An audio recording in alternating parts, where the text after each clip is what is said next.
Selecting the correct item class and item category when recording an inventory item is crucial for several reasons. For instance, it ensures accurate reporting analysis, inventory management, among others. To create an item category and item class, follow the following steps.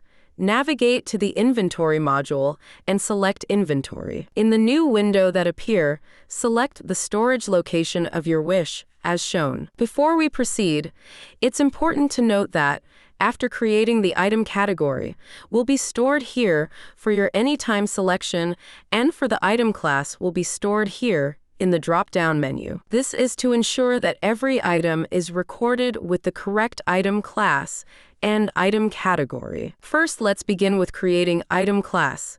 To create an item class, select the item class as shown. In the subsequent window, under the item class details, enter the item class name you want to make available for selection. In the field provided, enter the description which gives more information about the class name.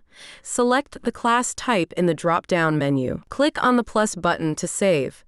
To add an item category, follow the following steps. Click on the item category at the bottom right corner of your screen. In the newly opened window, enter the name of the category you want to add. Select the department in the drop-down selection menu. Enter the item code in the field provided as shown and the item category description, which gives more information about the item category. Click on the plus button to save.